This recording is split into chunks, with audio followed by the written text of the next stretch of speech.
अंत अस्ति प्रारंभ या वैभव ढोस यांच्या प्रेरणादायी पुस्तकातील 8वा पाठ अनुभव सर्वात मोठा गुरु आपल्याला जीवनाचा अत्यंत खोल अर्थ समजावतो. या पाठात लेखक सांगतात की जगातील प्रत्येक व्यक्ती, घटना आणि प्रसंग हा काही ना काही शिकवण घेऊन येतो, पण त्या शिकवणीचा खरा अर्थ फक्त अनुभवातूनच समजतो. कारण अनुभव हे असे शिक्षक आहेत जे आधी परीक्षा घेतात आणि नंतर धडा शिकवतात. आपण यशस्वी होतो किंवा अपयशी, दोन्ही वेळा अनुभवच आपल्याला घडवत असतो. जीवनातील प्रत्येक चूक, अडथळा, दुःख आणि संघर्ष हेच आपल्या प्रगतीची पायरी ठरतात. हा पाठ आपल्याला सांगतो की जीवनात कोणाचं अनुकरण न करता स्वतःचा अनुभव घ्या, कारण अनुभवातून शिकलेला माणूसच खरा ज्ञानी असतो.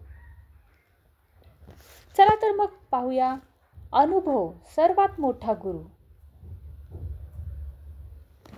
शाळा, महाविद्यालय, क्लासेस ही सगळी ठिकाणं ज्ञानाचं बाळकडू देतात. आपल्याला गणित शिकवलं जातं, विज्ञानाचे नियम सांगितले जातात, इतिहास घोकवला जातो, पण हे सगळं म्हणजे रस्ता दाखवणारा नकाशा असतो. प्रत्यक्ष त्या रस्त्यावर चालण्याचं काम मात्र अनुभव करतो. एखादं पुस्तक तुमचं लक्ष वेधून घेतं, विचार करायला लावतं, पण त्यातील शिकवण प्रत्यक्ष कृतीत उतरते का हे अनुभवच ठरवतो. उदाहरणार्थ, प्रामाणिकपणानं जगा ही ओळ आपण किती वेळा वाचतो, ऐकतो, पण एकदा असा क्षण येतो जिथे प्रामाणिक राहणं म्हणजे आर्थिक तोटा होतो, अपमान झेलावा लागतो आणि तिथे तुम्ही जे निर्णय घ्याल त्यातूनच अनुभवाची खरी परीक्षा होते. अनुभव म्हणजे फक्त ज्ञान मिळवणं नाही, तर ते 4 आहेत. तुम्ही कितीही वेळा पोहण्याच्या पुस्तकात पाण्यात कसं राहायचं वाचलं तरी जोवर तुम्ही स्वतः पाण्यात उडी मारत नाहीत तोवर पोहणं कधीच येणार नाही. तो पहिला श्वास, ती धडपड, तो गुदमरलेला क्षण हे सगळं अनुभव शिकवतो आणि एकदा शिकवलं की ते पुन्हा विसरत नाही. आणखी एक महत्त्वाची गोष्ट म्हणजे अनुभव ही व्यक्तिगत संपत्ती असते. तो न चोरता येतो ना विकता येतो. तो प्रत्येक माणसाच्या जीवनाची एक खास नोंद असतो.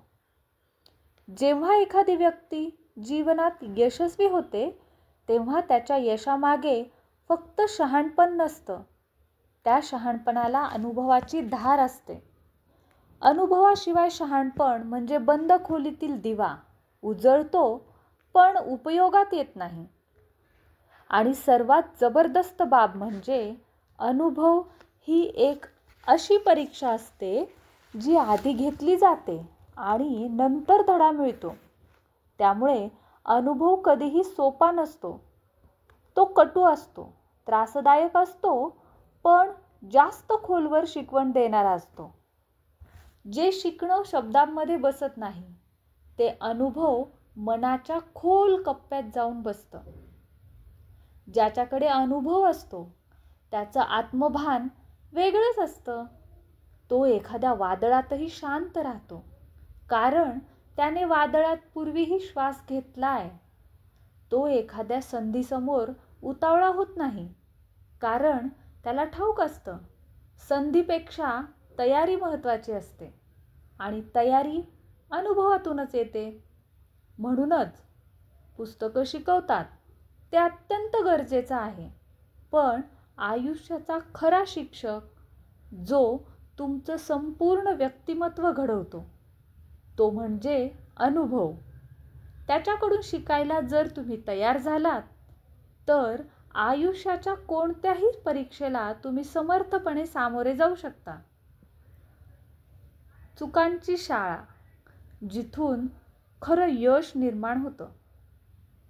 आपण लहानपणी चुकल्याशिवाय शिकता येत नाही हे वाक्य 100 वेळा ऐकलेलं असतं. पण हे केवळ म्हणायचं वाक्य नाही.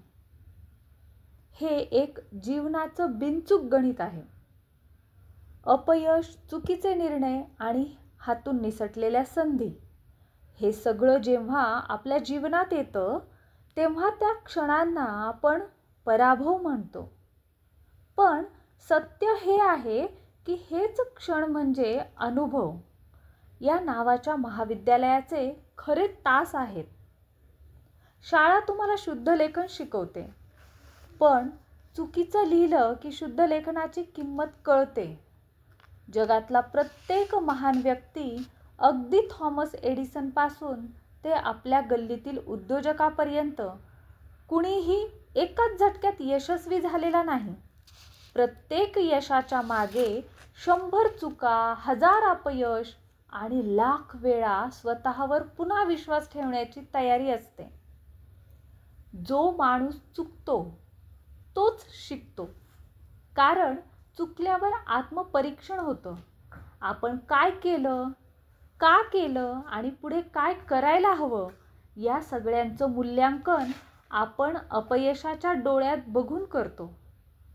आणि हे मूल्यांकन, ही आत्मपरीक्षणाची प्रक्रिया हाच खरा अनुभवाचा प्रकाश. या चुकांची गंमत म्हणजे त्या तात्पुरत्या असतात, पण त्या दिलेली शिकवण आजवरच्या कुठल्याही पुस्तकात सापडत नाही. उदाहरणार्थ, एखाद्या व्यवसायात आपण चुकीचा निर्णय घेतला, त्यामुळे आर्थिक नुकसान झेलावं लागलं.